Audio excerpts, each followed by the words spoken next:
Bonjour à tous et bienvenue dans cette vidéo qui est consacrée à la réforme du concours de Sciences Po pour l'entrée en master. Vous le savez, en 2017 et donc pour le concours 2018, une réforme importante du concours a eu lieu avec la disparition de l'épreuve écrite. Donc quelles conséquences ça a sur vos chances d'être admis à Sciences Po? Que faut-il faire pour maximiser ses chances d'intégrer un des masters de Sciences Po? Et petit rappel sur les différents éléments de votre dossier, puisque vous le savez, c'est le dossier qui maintenant sera beaucoup plus important qu'auparavant. Alors petit rappel historique, il y a eu une première réforme du concours d'entrée à Sciences Po en master. C'est un concours que j'avais présenté il y a une quinzaine d'années maintenant, en 2011. En 2011 déjà, on avait supprimé en fait les épreuves écrites. Alors il y avait auparavant une épreuve d'option, moi j'avais pris histoire par exemple, mais on pouvait prendre aussi mathématiques ou d'autres épreuves. Il y avait également une épreuve de langue et il y avait également une mini-dissertation en 1h30 sur un texte court. Voilà, alors tout ça a été supprimé en 2011 au profit d'une synthèse de texte, qui était d'ailleurs relativement difficile, et à l'image de l'EM Lyon qui a supprimé sa dissertation sur document en 2015, Sciences Po a franchi le pas cette année et supprime son épreuve écrite. Alors, ça veut dire quoi concrètement? Ça veut dire que Sciences Po va évidemment fonder l'admissibilité sur l'analyse beaucoup plus attentive encore qu'auparavant de votre dossier. Alors qu'est-ce qu'on appelle le dossier? Ce n'est pas uniquement votre dossier académique, même si la partie académique du dossier se trouve renforcée évidemment par la disparition de l'épreuve écrite de synthèse. Alors dans votre dossier, vous allez trouver bien évidemment le relevé de toutes vos notes, depuis le baccalauréat, donc vous avez intérêt, et notamment si vous vous intéressez à tous ces concours de l'enseignement supérieur, à bien travailler pendant vos études. C'est un peu une lapalissade, mais maintenant, de plus en plus, vos résultats en L1, L2 vont être scrutés pour toutes les admissions, que ce soit pour les admissions en master en école de commerce, HEC, SEC, ESCP, etc., qui se font aussi sur un dossier, et pour Sciences Po, évidemment. Il en va de même, vous le savez très bien, pour les entrées en Master 1, Master 2 dans les bonnes universités, donc faites bien attention à ça, essayez d'avoir le meilleur dossier académique possible. Alors évidemment, vous pouvez aussi renforcer ce dossier académique. Vous n'êtes pas passif par rapport à ça, vous avez quand même des éléments en main pour améliorer votre dossier, même si, peut-être vous avez des notes qui sont convenables, pas forcément extraordinaires, vous avez parfois des mentions, parfois pas de mentions, etc. etc. Bon, que faut-il faire? Alors, d'abord, vous avez un CV à produire. Donc là, évidemment, il va falloir être extrêmement attentif sur la qualité du CV en termes de fond et en termes de forme. Mise en page moyenne, évidemment inacceptable, dans la mesure où le CV devient, au fond, une épreuve. Une épreuve de concours, quasiment. Vous avez ensuite, et là, on va toucher au plus important, une lettre de motivation. Alors là aussi, il ne faut pas se tromper. Ce n'est pas quelques éléments jetés à la hâte, comme ça, au brouillon, rapidement, qu'on fait lire par papa ou maman, qui vont faire une bonne lettre. L'idée n'est plus de fournir une bonne lettre, en fait. L'idée, c'est de fournir une lettre qui soit vraiment excellente. Alors, une lettre qui est excellente, évidemment, ça dépend beaucoup de votre profil, ça dépend de vous, mais ça suppose un très gros travail de fond, de forme, évidemment d'abord d'information sur le master ou le double diplôme que vous pouvez présenter. Alors, j'en profite pour faire un petit rappel, on ne postule pas Sciences Po, on postule un master de Sciences Po, et on ne peut pas postuler deux masters. Pas plus qu'on ne peut postuler deux doubles diplômes. Vous avez le droit de présenter un double diplôme et un master, et on examinera vos candidatures dans le double diplôme d'une part, le master d'autre part. N'hésitez pas si vous pensez avoir le niveau. Bien, donc la lettre de motivation, on aura l'occasion d'en reparler pendant une conférence en cours pour tous ceux qui font cette préparation avec nous. Nous, on propose évidemment à l'IPSUP une préparation très sérieuse à cette lettre de motivation, ce CV, c'est-à-dire vous allez avoir des conférences d'abord sur les masters de Sciences Po, animés par des professionnels, anciens élèves de Sciences Po et ou anciens enseignants ou enseignants qui sont évidemment enseignants à l'IPSUP également, qui connaissent bien les différents masters, les cours, les parcours académiques, les débouchés professionnels, etc., ce qu'il faut faire, ce qu'il ne faut pas faire pour l'entretien d'admission et donc pour votre lettre également. On fera également une conférence sur la lettre de motivation de Sciences Po. Donc là, je ne peux pas faire un résumé en 3 minutes de ce qu'on va tout simplement développer en 2 heures. Mais sachez en tout cas que vraiment, vous devrez porter un très grand soin à cette lettre de motivation. Alors, autre élément de sélection qui est nouveau, c'est le TOEIC. Alors, ce n'est pas vraiment nouveau parce qu'on vous demandait auparavant un test d'anglais également. Mais encore une fois, dans la mesure où l'épreuve écrite est supprimée, il vous appartient quand même de produire un excellent score au TOEIC. Alors, je dis TOEIC, mais ça peut être aussi TOEFL, ça peut être ça peut être aussi des certificats de Cambridge, ça peut être l'IELTS, hein, vous avez tout ça qui est indiqué sur notre site et évidemment sur le site de Sciences Po. J'en profite pour vous préciser que les niveaux requis au niveau du TOEIC sont élevés. Il faut bien comprendre la différence qu'il y a entre trois problématiques. La première, vous êtes candidat à un double diplôme. Les doubles diplômes sont extrêmement exigeants et on vous demande le niveau C1 en anglais, hein, vous connaissez le CERCL, pour ceux qui ne connaissent pas, je vous invite à regarder les différences entre les différents niveaux. C'est un niveau qui est assez élevé. Pour vous donner une idée du niveau C1, on parle de 940 points sur 990 au TOEIC en listening and reading, à quoi il faut ajouter un score minimal de 360 sur 400 en writing and speaking. Ce sont des scores qui n'est pas si facile que ça d'obtenir, même pour des gens qui sont bons en anglais. Et gardez en tête qu'il s'agit de scores minimum. Quand on dit score minimum, ce sont des prérequis, c'est-à-dire que si vous n'atteignez pas ces scores, vous êtes tout simplement éliminé du concours. Bien, donc voilà pour les doubles diplômes. Dans certains doubles diplômes, les scores sont même renforcés, c'est-à-dire qu'on vous demande un niveau C1 amélioré, donc tenez-en compte, évidemment, dans votre préparation. On impose à personne, hein, vous le savez, à l'IPSUP, on ne cherche pas à vous vendre le maximum de cours. Voilà, le but, c'est vraiment de vous aider à réussir vos concours, à vous préparer avec des professeurs qui sont là pour vous aider. Donc peut-être que vous avez déjà un score TOEIC, peut-être que vous êtes très bon au TOEIC et que vous n'avez pas besoin de cours, c'est possible. On connaît quelques candidats, je vous informe aussi qu'il y en a qui présentent des scores parfaits, c'est-à-dire des 990 sur 990 au TOEIC. Évidemment, c'est un plus pour le dossier, c'est pas obligatoire, mais c'est un plus. Pour tous ceux qui en ressentiraient le besoin, on vous propose donc soit un cycle continu, soit un stage intensif de préparation au TOEIC avec les professeurs de TOEIC de l'IPSUP, avec des cours qui sont bien cadrés, évidemment, tests blancs, etc., cours de grammaire hein, également, puisque évidemment, il ne s'agit pas seulement d'apprendre à parler anglais, il s'agit aussi de se conformer à un examen qui est quand même académique. Bien, même si ce n'est pas un examen qui est très difficile, comme souvent vous le savez déjà. On a parlé des doubles diplômes. Les masters internationaux, c'est exactement la même chose. On vous demande le score C1 minimum. Donc, avec les scores que j'ai indiqués, vous verrez aussi les tables de correspondance sur le TOEFL ou bien les tests Cambridge ou IELTS. Là aussi, c'est éliminatoire si vous n'atteignez pas ce niveau C1.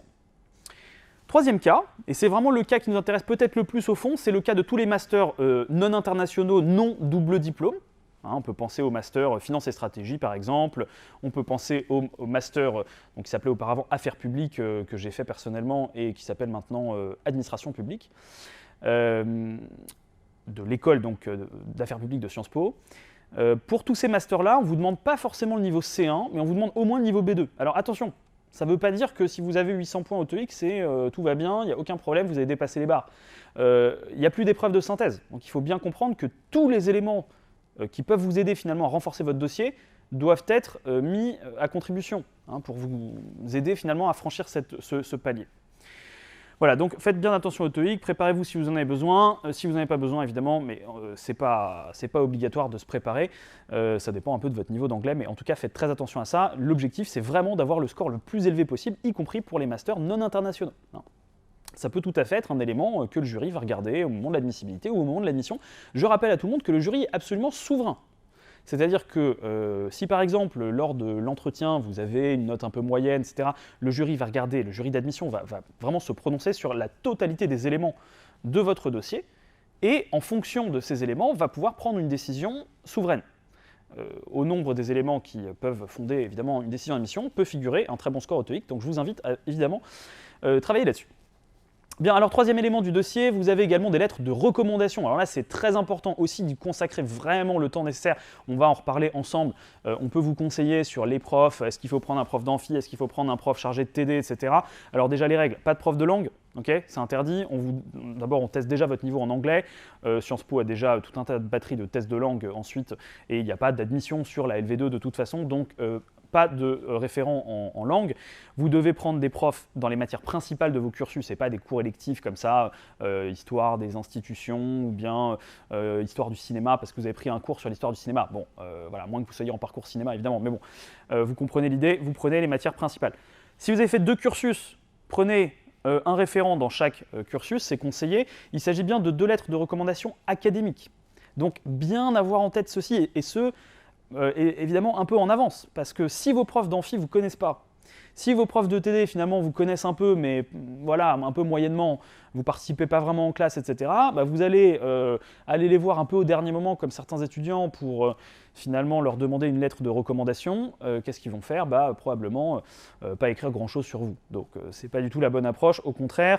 Encore une fois, ça rejoint tout simplement ce qu'on avait dit au début. Soyez sérieux pendant vos études supérieures, soyez présents, soyez attentifs. Hein, on veut recruter des bons élèves, hein, il faut quand même avoir ça en tête. Donc, ayez vraiment maximisé vos chances par rapport à ça. Et puis, ces référents-là, il faut vraiment aller leur parler, solliciter des rendez-vous, leur parler de votre projet. Votre projet, évidemment, doit être construit, doit être cohérent. Donc là, on vous invite à beaucoup travailler sur le site de Sciences Po, le master qui vous intéresse, les cours, etc. Vraiment vous renseigner et montrer que vous êtes vraiment quelqu'un qui a un projet cohérent, construit, réfléchi, que vous ne présentez pas un master de Sciences Po comme ça parce que ça paraît simplement à peu près logique dans la suite de votre parcours. Non, il faut vraiment que ce soit une vraie démarche, il faut démontrer vraiment cette démarche.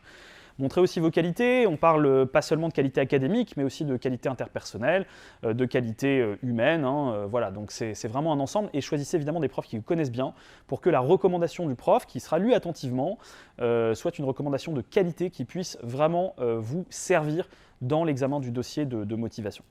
Voilà, donc on l'a dit, CV, lettre de motivation, tout ça évidemment vous aide sur la rédaction de ces éléments, lettre de recommandation, relevé de notes.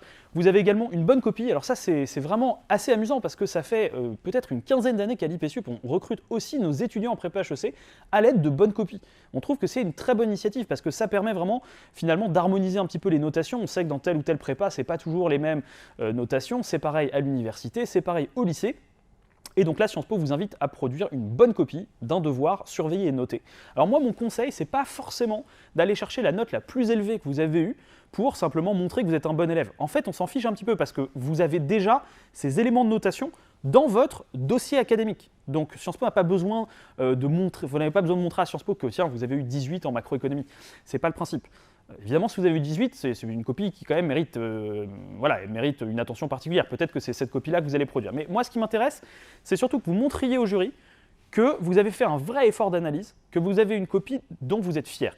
Hein, une copie en particulier qui est très bien rédigée, qui montre aussi beaucoup de connaissances, beaucoup de recul, voilà, avec une bonne introduction, une bonne conclusion, qui montre que vraiment vous savez rédiger dans le cadre de l'enseignement supérieur et pas seulement montrer que vous avez une bonne note. Hein, vous voyez bien la différence. Essayez vraiment de trouver un travail dont vous êtes fier. Et donc, j'en profite pour vous dire, soyez fiers de ce que vous faites. Donc, continuez à travailler pendant cette année universitaire, ou ces années universitaires, si vous regardez cette vidéo bien en avance, en travaillant bien, vous aurez aussi des bonnes copies dont vous serez fiers et que vous pourrez produire aussi tout au long de vos études supérieures. Hein, donc, il faut vraiment prendre ça finalement avec beaucoup d'avance, beaucoup de recul autant que possible. Et puis si on prend le train un peu en retard, en tout cas, profitez de cette année pour améliorer ses résultats académiques, pour continuer à produire des bons travaux, etc., etc. Voilà, donc la première phase, on l'a comprise, donc c'est une phase de sélection sur dossier, TOEIC, les éléments de motivation, les relevés de notes, les recommandations, etc. Et donc, pas d'épreuve écrite veut dire que vous devez appuyer sur l'accélérateur au niveau du TOEIC, au niveau des lettres de recommandation, au niveau du CV, au niveau de vos résultats académiques, si vous le pouvez encore, parce que cette année n'est pas terminée, etc. etc. Hein, donc, c'est vraiment un ensemble de paramètres. Les élèves n'ont pas toujours conscience de ça. Moins il y a d'épreuves, plus vous devez travailler chaque épreuve. Donc, la lettre de motivation, si vous y passez 5 heures, vous n'avez rien compris. Ce n'est pas 5 heures qu'il faut passer sur la lettre de motivation de Sciences Po. C'est beaucoup plus que 5 heures. Hein. C'est vraiment beaucoup de temps, du temps de réflexion, du temps de rédaction. Alors on sera là pour vous aider, on a toute une équipe de coachs correcteurs de vos lettres de motivation, de vos dossiers. L'idée n'est certainement pas de faire le travail à votre place. D'abord ça ne marche pas, c'est pas comme ça que ça fonctionne. Non, on est là plutôt pour vous guider, vous aider par rapport à votre parcours antérieur, à présenter les choses de façon la plus idoine possible par rapport au master que vous présentez. À bien rédiger et vraiment à vous aider en fait au fond à construire un parcours professionnel qui soit cohérent, qui soit construit, qui soit réfléchi et sur lequel vous avez aussi des éléments d'information. Bien. Bon, deuxième phase évidemment c'est l'entretien. L'entretien pendant lequel évidemment vous devez être absolument incollable sur le master de Sciences Po. Hein. Vous devez connaître les cours, les électifs, l'organisation de la scolarité, les débouchés.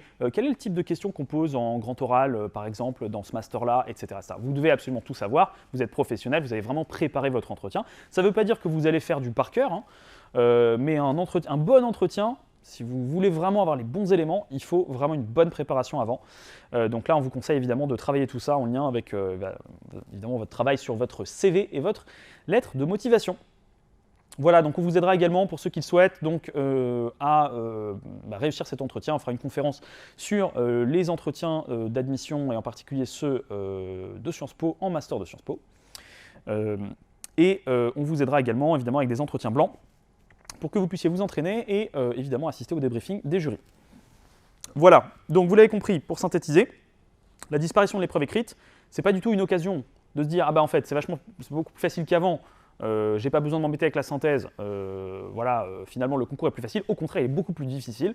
Vous ne pouvez plus compenser un TOEIC moyen ou une lettre de recommandation qui soit simplement bonne par une synthèse qui soit excellente. Je vous redis une fois de plus, pour qu'on ait bien les choses en tête, une lettre de motivation qui est bonne est une mauvaise lettre. Voilà, il faut bien l'avoir en tête. Si votre objectif c'est de faire une bonne lettre, et malheureusement, je vous informe que tous les autres candidats ils sont en train de faire une bonne lettre aussi. Donc vous serez noyé dans le lot des bonnes lettres. Mais moi, je ne veux pas que vous me présentiez une bonne lettre, je veux que vous me présentiez des éléments qui me permettent, à partir de ce que vous avez écrit de votre parcours, de construire avec les coachs correcteurs de l'IPSUP une lettre qui soit vraiment excellente et qui reflète votre personnalité, votre parcours, votre projet et qui finalement réussisse à emporter la conviction du jury et vous aide également à réussir évidemment vos entretiens. Voilà, écoutez, on vous souhaite beaucoup de courage pour la préparation de toutes ces épreuves. Rappelez-vous évidemment qu'il n'y a pas que Sciences Po, vous pouvez aussi présenter des Master 1, Master 2 intéressants à l'université. Vous pouvez aussi, pourquoi pas, présenter en parallèle de Sciences Po les concours d'admission aux grandes écoles qui là aussi se fondent maintenant essentiellement sur des dossiers académiques, lettre de motivation, CV, ça ne doit pas être exactement la même lettre.